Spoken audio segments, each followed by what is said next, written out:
በስመ አብ ወወልድ ወመንፈስ ቅዱስ አሐዱ አምላክ አሜን። መጽሐፈ ኢዮብ ምዕራፍ 26 ድሕረዚ ኢዮብ ከምዚ ኢሉ መለሰ። ሓይልን ዘይብሉ ከመይ ረዳእኻዮ?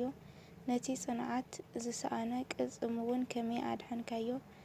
ጥበብ ንዘይብሉውን ከመይ መኸርካዮ? ክንደይ ብዙሕ ፍልጠትከ ገለጽካሉ።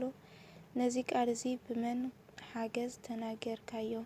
ናይ መን መንፈስከ ካባኻ ወፀ? ምዉታን ሰባት ኣብ ትሕቲ ማያት ኣብ ትሕቲ እቶም ኣብ ውሽጢ ማያት ዝነብሩ ኮይኖም የንቀጥቅጡ። ሲኦል ኣብ ቅድሚኡ ዕሩቕ እዩ፣ ንጥፋት እውን መጋረዲ የብሉን። ሰሜን ኣብ ባዶ ስፍራ ይዝርግሖ፣ ንምድሪ እውን ኣብ ትሕቲኣ ሓደ እኳ ዘይብላ የንጠልጥላ። ንማያት ኣብ ደመና ይቋጽሮ፣ እቲ ደመና እውን ብታሕቲ ኣይተቐደደን። ገጽ ዝፋኑ ይኸድን፣ ደመና እውን ይዝርግሐሉ። ክሳዕ እቲ ብርሃን ዘልማትን ዝፈላለ ኣብ ቅድሚ ማያት ወሰን ገበረ። ኣዕማድ ሰማይ የንቀጥቅጡ፣ ካብ ተግሳጹ ዝተልዓለ እውን ይድንግጹ። ብሓይሉ ንባሕሪ የህድኣ፣ ብምስትውዓል እውን ንዓረብ ይወቕዓ። ብመንፈሱ ሰማያት ጸባቐ ረኸቡ፣ ኢዱ እውን ነቲ በራሪ ገበል ወግኦ። እንሆ እዚ ናይ መንገዱ ወሰን ጥራሕ እዩ፣ እቲ ዝሰማዕናዮ ነገር ክንደይ ውሕድ እዩ። እቲ ሓይሊ ዝጓድጓድከ መን ከስተውዕሎ ይኽእል? ምዕራፍ 27 ንጽህና ኢዮብን ሓይሊ እግዚአብሔርን። ኢዮብ መሪሱ ብምስላክ ከምዚ ኢሉ ተዛረበ። ነቲ ንነፍሰይ ዘምረራ ንፍርደይ እውን ዘገደፈኒ ኩሉ ዝኽእል እግዚአብሔር ህያው እዩ። ኩሉ ዝኽእል ኣምላኽ ህያው እዩ። እስትንፋሰይ ኣብ ውሽጠይ መንፈስ እግዚአብሔር እውን ኣብ ውሽጢ ኣፍንጫይ ክሳዕ ዘሎ ከናፍረይ ከቶ ክፍኣት ኣይዛረበን፣ ንሳደይ እውን ጥበራ ኣይተውፅእን። ንኣኻትኩም ምጽዳቕ ካባይ ይርሓቕ፣ ካብ ዝመውት ድማ ፍጽምነተይ ካባይ ኣየርሕቕን። ጽድቀይ ኣጽኒዐ ክሕሉ እየ፣ ፈጺመ እውን ኣይሓድጎን እየ። ኣብተን መዓልትታት ስለ ሓንቲ እኳ ልበይ ኣይነቀፈን። ጸላእይ ከም ሓንቲ ዝቃወመኒ እውን ከም በዳሊ ይኾን። እግዚአብሔር ምስ ጠፍኦን ንነፍሱ ምስ ፈለያን ተስፋ ግብዝ እንታይ እዩ? ብሓቂ መከራ ምስ መጸኸ እግዚአብሔር ኣውያቱ ይሰምዕ ድዩ? ኩሉ ብዝኽእል ኣምላከ ይሕጐስ ድዩ? ኩሉ ሻዕ ንእግዚአብሔር ይጽውዕ ድዩ?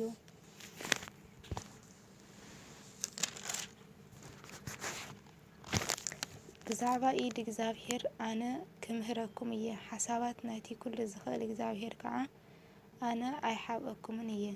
እንሆ ኩላኻትኩም ሪኢኹምዎ ኢኹም፣ ስለምንታይ ደኣ ኸንቱ ኾንኩም? ኣምላኽ ነቲ ሓጥእ ዝህቦ ዕድል፣ እቲ ግፍዐኛ ካብቲ ኩሉ ዝኽእል እግዚአብሔር ዝቕበሎ ርስቲ እዚ እዩ። ደቁ እንተበዝሑ ኣደዳ ሰይፊ ክኾኑ እዮም፣ ዘርኡ እውን እንጀራ ኣይጸግቡን። እቶም ዝተረፉ ደቁ ከዓ ብፌራ ይሞቱ፣ መበለታት እውን ኣይበኽያሎምን። ንብሩር ከም ሓመድ እንተኣኸቦ፣ ንኽዳውንቱ እውን ከም ጭቃ እንተደለቦ፣ ንሱ ይድልብ ግና ጻድቕ እዩ ዝኸደኖ። ነቲ ብሩር እውን እቶም ንጹሃት ይማቐልዎ። ከም ዓለባ ሳሬት ብቕልጡፍ ቤቱ ይሰርሕ፣ ከም ጎጆ ሓላዊ ድማ እያ። ብሃፍቶም እንተ ይድቅስ ምስኡ ድማ ዝኾነ ነገር ኣይመልአን። ዓይኑ ቋሕ የብል ንሱ እውን የለን። ድንጋጸ ከም ውሕጅ ኮይኑ ይረከቦ። ንፋስ ኣውሎ ድማ ብለይቲ ይምንጥሎ። ንፋስ ምብራቕ መንዚዑ ይወስዶ፣ ካብ ቦቱ እውን ይነቕሎ። እግዚአብሔር ብዘይ ምሕረት ይድርብዮ፣ ንሱ ካብ ኢዱ ቀልጢፉ ከምልጥ ይደሊ። ኩሉ ሰብ ብኢዱ የጣቕዓሉ፣ እናፋጸዩ ከዓ ካብ ቦቱ የውፅዎ። ምዕራፍ 28 ንጥበብ ዝወድስ ቅኔ።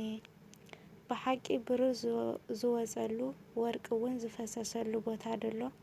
ሓጺን ካብ ምድሪ ይውሰድ፣ ነሃስ ድማ ካብ እምኒ መኺኹ እዩ ዝወፅእ። ካብ ሰብ ንጸልማት ወሰን ይገብረሉ፣ ንናይ እማን ጸልማትን ናይ ጸለሎቶም ሞትን ክሳዕ መወዳእታ ይምርመራ። ካብቲ ሰብ ዝነብረሉ ርሒቖም መውረዲ ይኹዕቱ፣ ኣብ እግሪ ሰብ እውን ተረስዑ። ካብ ሰብ እውን ርሒቖም እናንጠብጠብሉ ነነው ይብሉ። እንጀራ ካብ ውሽጢ ምድሪ ይወፅእ፣ መዓሙቓ ከዓ ካብ ሓዊ ይገላበጥ። እቲ እማን ከዓ ሰፈር ስንፔር እዩ፣ ድኹም ወርቂ ከዓ ኣብኡ ይርከብ። ነታ መንገዲ ሊሎ ኣይፈልጦን ዓይኒ ንስሩውን ኣይረአየታን ውልድ ዕብያት ኣይረገጽዋን ሽደን ኣንበሳውን ኣይሓለፋን ሰብ ኣምኒ ናብ እምኒ ቡላድ ኢሉ ይዝርግሕ ንእምባታት ከዓ ካብ መሰረቶም ነቒሉ ይግልብጦም ኣብ ውሽጢ ኣኻውሕ ነኺላት የንድል ዓይኑውን ኩሉ ዕንቂ ትርኢ እቲ ፈሳሲ ከይንጠብጥብ ይሓትሞ ነቲ ተሰዊሩ ዝነበረ ድማ ናብ ብርሃን የውፅእዎ ግና ጥበብ ኣበይ እያ ትርከብ ምስተውዓልከ ኣበይ እዩ ቦታኣ መንገዳ ዝፈልጣ ሰብ የለን ኣብ ምድሪ ህያዋን እኳ ኣይትርከብን እያ ቃለይ ንሳ ምሳዬ የላን ይብል ባሕርውን ኣብ ውሽጠይ የላን ይብል ብጽሩይ ወርቂ ኣይትዕደግን እያ ብሩርውን ስለ ዋጋኣ ኣይምዘንን እዩ ብወርቂ ኣፈርን ብኸበር ዕንቁን ብስንፔርን ኣይትግመትን እያ ወርቅን ብርጭቆ ኣይወዳደርን በቕሓ ጽሩይ ወርቅውን ኣይትልወጥን ብዛዕባ ዕንቁን ኣልማዝን እኳ ኣይንገርን ዋጋ ጥበብ ካብ ቀይሕ ዕንቂ ይበልጽ ናይ ኢትዮጵያ ቶጳዝዮን እኳ ኣይመዓራርያን እዩ ብጽሩይ ወርቅውን ኣይትግመትን እረ ጥበብ ካበይ እያ ትመጽእ ቦታ ምስተውዓልከ ኣበይ ኣሎ ካብ ዓይኒ ኩሎም ሕያዋን ሕብእቲ እያ ካብ ኣዕዋፍ ሰማይውን ክውልቲ እያ ሞትን ጥፍኣትን ብኣዛና ጥራሕ ወሪኣ ሰሚዓና ይብሉ ንወሰናት ምድሪ ዝቋመቶ ንኹሉ ኣብ ትሕቲ ሰማይ ዘሎ ዝሪኦ ንሱ ስለ ዝኾነ መንገዲ ጥበብ ዘስተውዕል እግዚኣብሔር እዩ ንቦትኡ ዝፈልጥ ንሱ እዩ ንሱ ንንፋስ ሚዛን ምስ ገበረሉ ንባሕሪ ከዓ ብመስፈሪ ምስ ሰፈሮ ንዝናማት ስርዓት ንበርቂ ነጎድጓድ መንገዲ ምስ መደበሉ ሽዑ ረአያ ገለጻውን ኣዳለዋ መሪሱውን መርመራ ንሰብ ድማ ከምዚ በሎ ንእግዚኣብሔር ምፍራሕ ጥበብ እዩ ካብ ሓጢኣት ምርሓቅ ከዓ ምስትውዓል እዩ ምዕራፍ 29 መወዳእታ ስምዕታ ኢዮብ ምስልኡ ክምስል ጀመረ ከምዚውን በለ ኣየ ናብራይ ከምቲ እግዚአብሔር ዝሕልወኒ ዝነበረ ቀደሞት ኣዋርሕ እንተዝኸውን መን መሃበኒ መብራህቲ ኣብ ርእሰይ ክበርህ እንተሎ ኣነውን ነቲ ጸልማት ሓሊፈ ብብርሃኑ ክኸይድ እንከለኹ ብዘመን ግብዝናይ እንተለኹ ኣምላኽን ንበይተይ ክሕልዋ እንተሎ እቲ ኩሉ ዝኽእል ኣምላኽ ምሳይ እንተሎ ደቀይውን ከቢቦም ኣብ ዝርያየ እንተለዉ መንገደይ ብጠስሚ ይሕጸብ ኣብ ዝነበረሉ ጊዜ እምኒ ዘይቲ ይውሕዘለይ ኣብ ዝነበረሉ ጊዜ ናብ በሪ እታ ከተማ ክወፅእ እንከለኹ ኣብ ኣደባባይ መንበሪ ክነብር እንከለኹ ኣግዋዝ ሪኦምኒ ይሕብኡ ነበሩ ሽማግለታት ተሲኦም ይቆሙ ነበሩ እቶም ኣሕሉቅ ካብ ምዝራብ ስቕ በሉ ኣእዳዎምውን ኣብ ኣፎም ገበሩ ኣሕሉቅ ድማ ድምፆም የጥፍኡ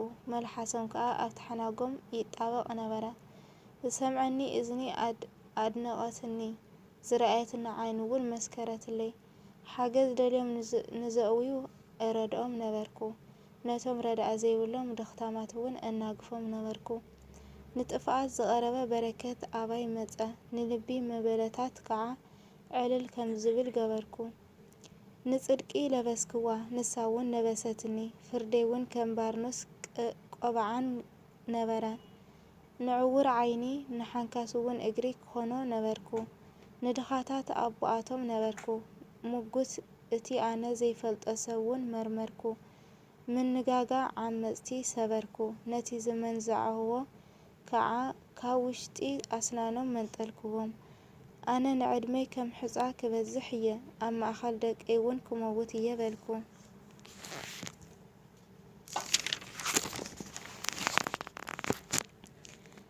ሱረይ ናብ ማይ ክዝርጋሕ ኣውሊ ኣብ ጨናፍረይ ክሓድር እዩ ክብረይ ኣባይ ክትውሕደስ ቀስተይ ከዓ ኣብ ኢደይ ክትልምልም እያ በልኩ ሰባት ንኣይ ሰሚዖም ብትዕግስቲ ተጸበዩ ምኽረይ ንምድማጽውን ስቕ በሉ ድሕሪ ቃላይ ሓደኳ ኣይመለሱን ዘረባይ ኣብ ልዕሊኣቶም የንጠብጥብ ነበረ ንዝናብ ከም ዝጽበዮ ብትዕግስቲ ተጸበዩ ዝናብ ጽብሓት ከም ዝደልዮ ኣፎም ከፈቱ ንሳቶም እሙናት ብዘይኮነሉ ጊዜ ሰሓቕ ኩሎም ንብርሃን ገጸይውን ኣየዋረድዎን ንመንገዶም መረጽኩ ከም ሓለቓ ኮይነውን ተቐመጥኩ ኣብ ማእኸል ሰራዊት ከም ዝነብር ንጉስ ንሓዘንተኛታት ከም ዘጸናንዕ ነበርኩ።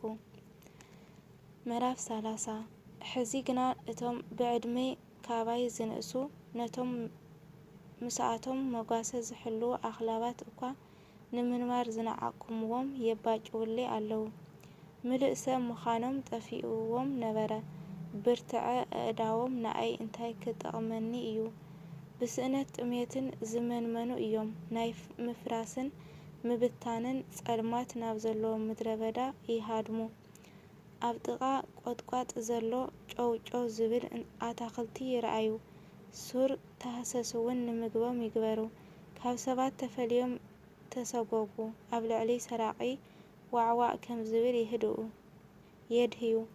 ኣብ በዓትን ኣብ ጉድጓድን ምድርን ኣብ ማእኸል ኣኻውሕን ይነብሩ። ኣብ ማእኸል ዱር ኮይኖም የእውዩ። ኣብ ትሕቲ ዕሾኽ ይእከቡ። ደቂ ነብራማት ሰነፋት እዮም። ተገሪፎም ካብ ሃገር ዝተሰጐጉ እዮም። ሕዚ ኣነ መደረፊኦምን መመሰሊኦምን ኮንኩ። ንሳቶም ፈንፈኑኒ ካባይ ድማ ረሓቑ። ምራቕውን ኣብ ቅድሚ እንትፍ ምባል ኣይሓፈሩን።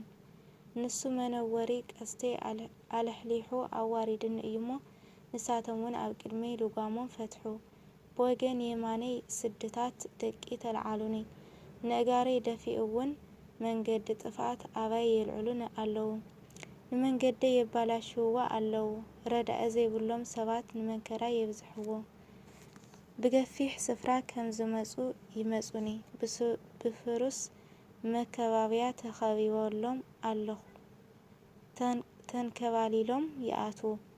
ድንጋጸ ኣብ ልዕለይ ተመለሰትኒ። ካብ ንፋስ ኮይኖምውን ንኽብረይ የሳጐጉዋ። ድሕነተይውን ከም ደመና ሓለፈ።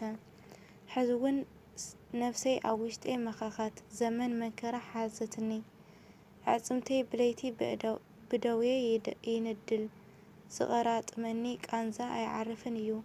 ካብ ሓይሊ እቲ ብርቱዕ ሕማም ዝተለዓለ ክዳነይ ተባላሸወኒ። ካብ ክሳድ ቀምሽውን ሓነቐኒ።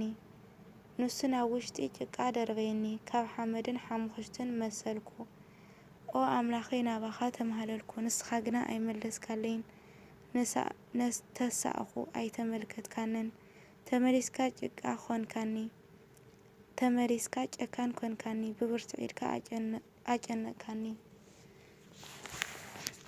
ብንፋስ ኣልዒልካ ኣብ ልዕለይውን ኣቐጥቅጥካኒ። ብንፋስ ኣውሎ ኣምከርካኒ። ናብቲ ኩሎም ህያዋን ዝእከብሉ ቤት ናብ ሞት ኣሕሊፍካ ከም ትበኒ እፈልጥ ኣለኹ። ግና ዝወድቕ ሰብዶ ኢዱ ኣይዝርግሕን እዩ። ወይ ጥፍኣት ዝመጸዶ ኣይእውን እዩ። ኣነ ነቶም ጸገም ዝረኸቦምዶ እበኽየሎም ኣይነበርኩን። ንድኻውን ነፍሰይ ተሓዝነሉዶ ኣይነበረትን። እንሆ ሰላም ንምርካብ ተስፋ ገበርኩ። ግና መከራ መጸኒ። ንብርሃን ብትዕግስቲ ተጸበኹ። ግን ጸልማት መጸ። ኣሙዕተይ ይፈልሕ ግና ኣይዓርፍን። ዘመን መንከራ መጸትኒ። ብዘይ ፀሓይ ብትካዘ ኸድኩ። ኣብ ማእኸል ጉባኤውን ደው ኢለ ኣእወኹ። ንወኻሮ ሓወን ንሰገናትውን መሓዝእን ኮንኩ። ቆርበተይ ጸለመ። ካባይ ተፈልዩውን ርፍርፍ በለ። ኣዕጽምተይ ድማ ካብ ረስኒ ዝተልዓለ ተቓጸለ። ስለዚ መሰንቆይ ንሓዘን እምብልታይውን ንበከይቲ ቃል ኮነ ይብል ቃሉ። ስለ ቅዱስ ቃል ቅዱስ እግዚአብሔር አምላክና ስሙ ዝተኸበረ ይተመስገን ይኹን። ወስብሐት ለእግዚአብሔር ወለድንግል ወለመስቀሉ ክቡር አሜን።